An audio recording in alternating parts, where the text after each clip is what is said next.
Host Julian Perry. It's a pleasure to be here with you once again for the first episode of the 247 Real Talk podcast in my new studio space. No, this is not it. No, it is not done. I wanted to record from my regular studio space this evening, but I'm in transition and moving. Things are all over the place. Wires are disconnected, and it just seemed like it was too difficult. If you're hearing a slight noise in the background, I have a fan that AC I put on low here. There's a lot more to come before, my operational desk is not behind me with my board and all those things. I'm using an Insta360 X5 action camera with an Insta360 mic to record this episode. I hope it's clear. I hope it's okay. But it is what it is for now, right? And so I welcome to 247 Real Talk podcast. The format will be a little different this week because, again, I'm now setting up, now getting ready to go.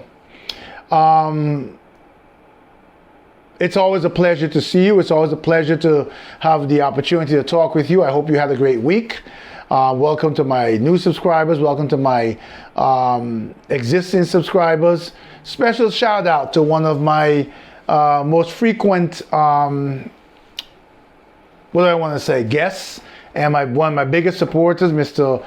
Matanya Gladden, who just about an hour ago went public on Facebook about his battle with cancer that is curable and has started his treatment. And I wish him Godspeed, and I wish him quick recovery. And just like I know he wishes me the same with my knee replacements, I pray that he does well, and I'll be praying for him. And he's someone who is a fierce supporter of this podcast and of what I've been trying to do, and I'm so grateful for him. To everyone else, thank you and welcome to the podcast. I'm sorry if I'm distracted. There's a few distracting things around me, but I'll try to keep it short and sweet.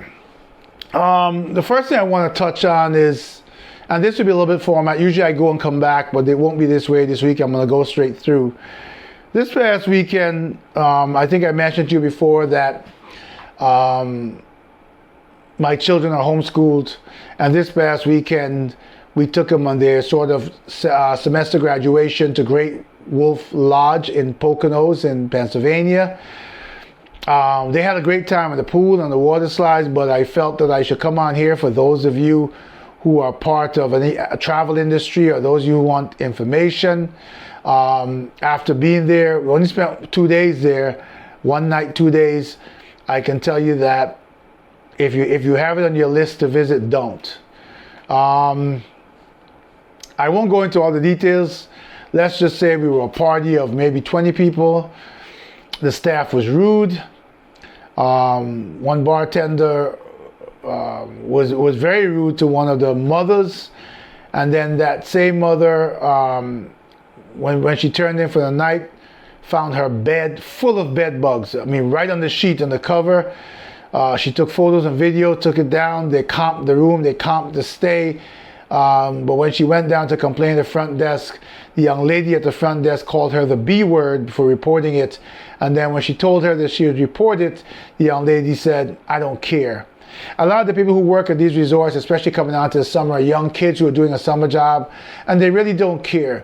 But I think the resorts should do a better job at vetting who they choose to be their representatives, because this was uncalled for, unpleasant for someone in our crew to have such a horrible experience. And bed bugs, right? I mean, I wish I had the video to show you. So Great Wolf Lodge, Pennsylvania, unless they do a whole lot to change it, should not be on their list. I've been to other water parks. Recently I went to Cartwright, upstate New York. The water park was way nicer than Great Wolf Lodge. Great Wolf Lodge is huge, much bigger, but if you're gonna have staff cursing at you, unfriendly, rooms weren't ready, rooms that were then ready but full of bed bugs all over the sheets. We had to stay there in our room the night, and I was so scared. I kept looking at the sheet. It was hard to sleep. You have to wonder, if they made the room ready just a short while ago, why bed bugs would be showing up on top of the sheet, right? Anyway, keep that in your mind when you plan your trips. I will continue to give you updates on various places that we visit, and I certainly will. If you look at my YouTube channel, I've got a YouTube channel called 247 Tech Talk. All my channels are branded 247 in the front, and 247 separate, the word tech, T-E-C-H, the word talk, T-L-K. You'll see I have lots of tech videos on there, and I am loading videos of, like, I use this same camera to record parts of the journey and the beautiful scenery going up to Pennsylvania. So you can enjoy that as well. Anyway, forgive my allergies. This week's episode is about men's health awareness. It's appropriate because June is Men's Health Awareness Month. And I stumbled upon many things, by chance, and one of them is there's a music artist named Dax, D-A-X, and this month he has done some wonderful renditions of some songs that talk about the struggles of mental health. And this conversation is not just for men, it's for families, it's for wives, it's for daughters, it's for everyone who has an opportunity to have a man in their life, a father, a brother, and understand the struggles that we go through. This coming Sunday, June 15th, is Father's Day. I remember my father telling me a month ago on Mother's Day, and my father is 93, how all his life there's so much fuss made over Mother's Day, but very little made over Father's Day. Back in the days, the mother did everything and the father just brought in the money and sat, and you left him alone to do his own thing. But how much times have changed. I am very much involved in my children's lives, and fathers today many of them are the same. Yes, there's still deadbeat dads out there, more than there are deadbeat moms, but there are many good men out there, single fathers, men who have stood with their families in intact households, men who are available to and part of their children's lives, even if they're no longer with the mom. But what I want to talk a little bit about is the stress that men deal with. The man like myself, and many like me, who make sure they take care of their home and their family. So much is taken for granted about the health of a man. I come from parents who were much older. My mother died when she was 86, and she was 5 years older than my father. So if she was alive today, she'd be, 99? Because he's 93, 98. And well, he's going to be 94 in January, so let's say almost 99. The point being, from their era, it was old school. Men, but my father taught me growing up, were not expected to cry under any circumstances. A man was expected to hurt. A man was expected to struggle. A man was expected to go to the funeral of his mother and not cry. That's what made you a man. And so many men ended up being a shell of themselves. Those who didn't become abusers, some committed suicide, many went off and abandoned their families, and many thought, why did they do that? And again, I'm not condoning any of this stuff, I'm simply telling you that we didn't have a mental health awareness month for men. No one paid attention to the struggles of men. No one understood that each and every day we wake up with the challenges of feeding our families, of paying bills, of protecting our children, of looking out into worlds like today's world, where the world is such a mess. Men like me who have daughters and want them to find in their lives a good man, a man who will respect them, who will honor them, who will never put his hands on them, who will speak to them as a queen. These are the struggles, are some of the struggles that we go through as men. Many men turn to alcohol. Many men have come back from serving their country in wars and have been given a welcome when they walked through the door, and then all that they did after that was forgotten. Many veterans live in their cars. Their countries have forgotten them. They live in their cars and they get into their homes with one leg because they're an amputee. Or they live in their cars and they climb into their cars, from a wheelchair. The systems that were put in place abandoned them, yet they're expected to stand and fight for their families, provide for their families. So many men have go through so much, and we are all taken for granted when it comes to mental health.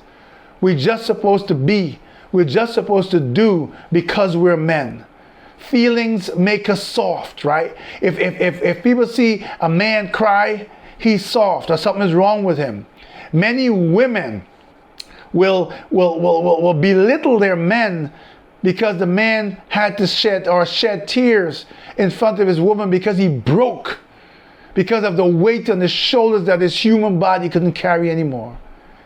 We're in a day and age where the world is presenting challenges beyond their wildest dreams. Well, a world that is dealing with death and destruction. I will tell you about my day today. I am in a job where I had a senior manager, a male, a minority or male of color, who took his position of power as a passport to abuse the staff under him. So I was suffering through that. I eventually distanced myself in the situation, only to find that recently he got a deputy who was a woman of color who was doing the same thing. We haven't learned to treat people as human beings. We walk around with such a chip on our shoulders, and when we're given positions of power, we use them as positions of abuse. We haven't learned that kindness and taking someone and mentoring someone, finding out what their past experience has been like, and understanding that that person sitting in front of you in a job, that's not their lives. That's a part of their life. It's a big part because it's how they learn their living. It's how they provide for their families. It's how they survive. But it's a big part of their lives because we spend so much time at work that our mental health at work plays a big part into our overall mental health. Leaving a job where we've been mistreated and going to deal with our families is hard. People tell you, leave your job at the door. And we all want to do that.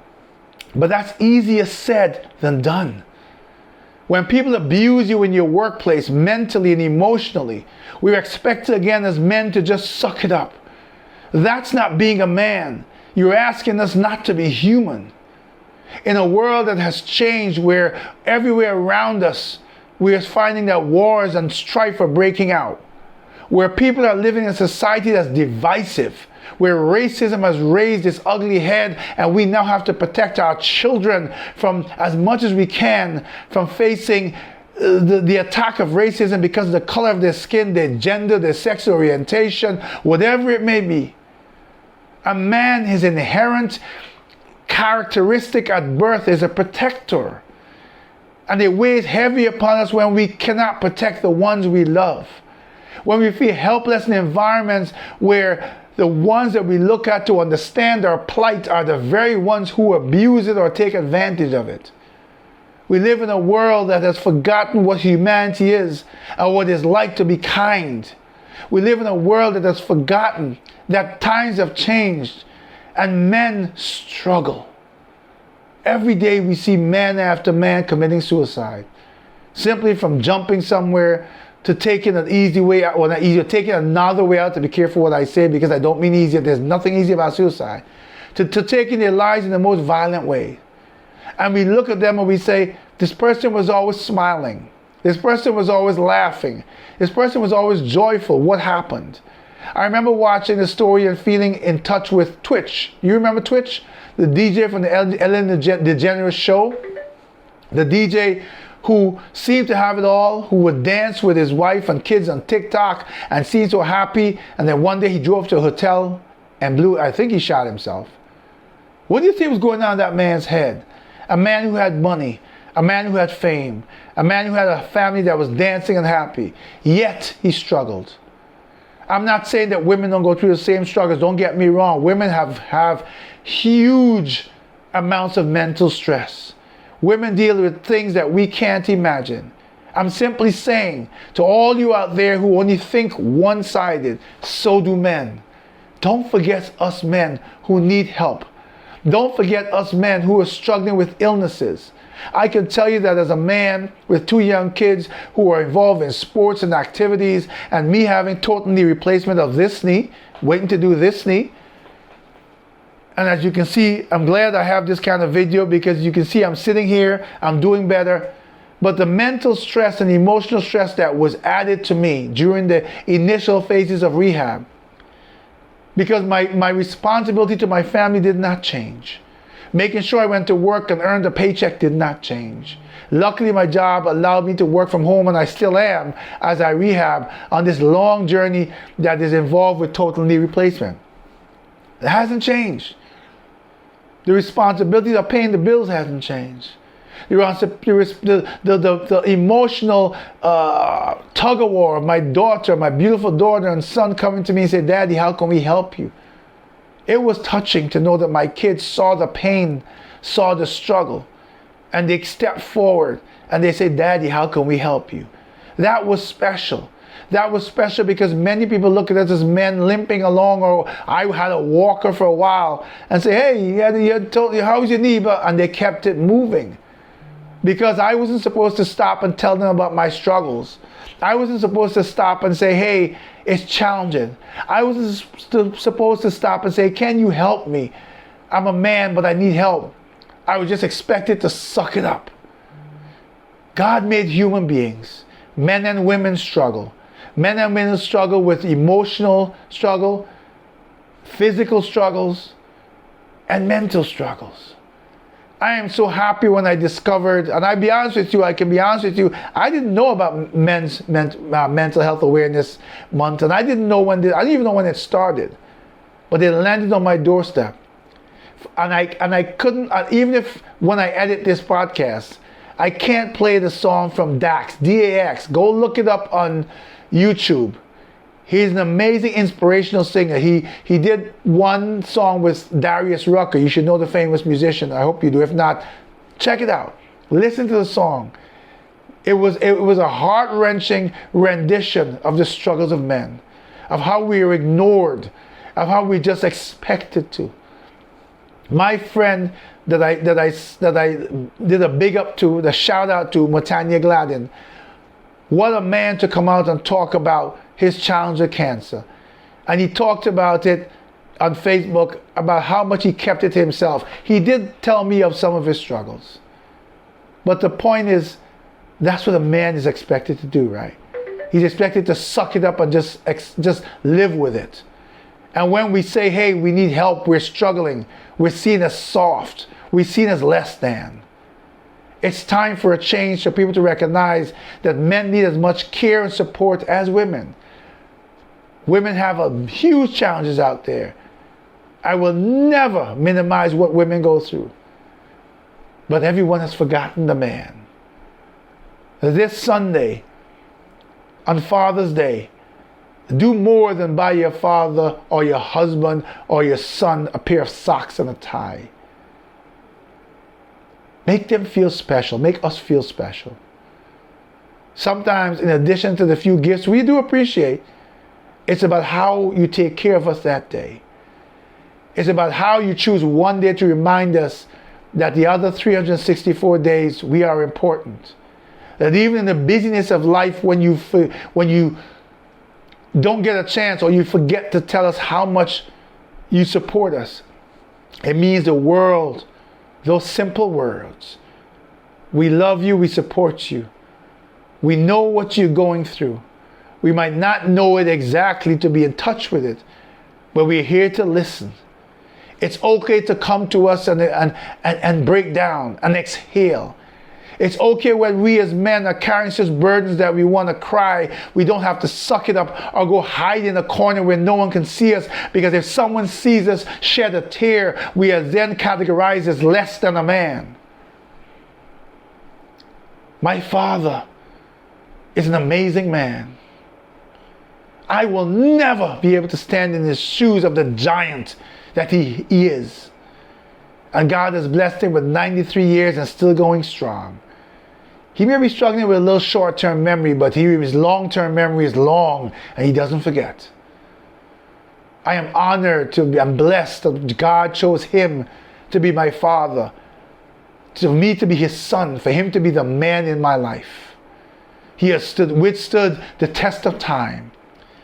He's a retired judge, so he's also a man who stood for righteousness, for law and order, in the right way, when those things meant something, not what we're seeing today where politics defines law and justice and righteousness, but where the oath that he took on the Bible and the laws he was swore to uphold are what defined him as a judge in his profession. He is a man who has taught me to be a man, even though I can never step in his shoes. He's a giant of what's left of the giants of men. But he's also a living example of how much of a burden he has had to carry as a man, because society has said, you dare not cry, you dare not falter, you dare not fail. Your job as a man is to hide and suck in all of the stress and mental challenges you face. You are to go hide in the corner, and if you have to sit there in the darkness of your own space and drown your sorrows and your challenges in a bottle of Jack Daniels, then it's okay. Just don't let the world see that as a man, you've got a weakness. As a man, you struggle mentally. The world does not want to know about the mental health and does not want to be aware of the challenges of a man. Times are changing. June this month is Men's Mental Health Awareness Month. Stand up for men, all men. Stand up for men, all mothers, for your husbands, for your fathers, for your sons. Wives, let your man know that he can put his head in your lap or in your shoulder and shed a tear. That when it's time to break down, he can break down, be vulnerable in front of you. And when he raises his head and when he dries his tears, you look at him not as less as a man, but a great human being who is human. As I close out this episode, a big shout out to all men out there trying to do the right thing. Those who have succeeded at some and have failed at others and are willing to try again. Those who have stood up as a man in your children's lives, as their lives as children to your parents, as the Bible says, and I always tell you, honor thy father and thy mother, that thy days may be long in the land which the Lord thy God giveth thee. Just as God created women, he created men. Remember who you are and whose you are. As I close this episode, I come here before you vulnerable as a man to tell you I'm struggling with my job every day, to struggling with people of my own who are bent on beating us down and telling me as a man, and many others like me, I'm not the only one, how much less we are as a man, as supervisors, as managers, as employees. They have mastered so many skills, but they've failed the skills of being humane and what it truly means to be a manager, which starts with M as also a mentor. What they've forgotten is that they too may one day need the compassion and help of another, the forgiveness of another, the understanding of another, the patience of another. The challenges a man faces at home, at work, with the bills, with feeding his family, with raising children, with raising a daughter in a world that's cruel to women, with raising children who have their own identity that the world mocks, with raising children, especially as a man of color, who face a world who will look at my children differently because they are children of color. This is my world, and I stand tall and proud to say I am a man with mental health challenges that I have overcome, and those that I have not overcome, and those that are still yet to come. I face each and every day. I'm not alone. The world is filled with good men who are facing huge challenges. Whoever you are, man and child, pay attention to the men around you and lift them up, just as we do on Mother's Day. Lift up the fathers and the men in a whole on Father's Day. Some of those men who are not yet fathers will become fathers. They need lessons to follow. Remember us as men.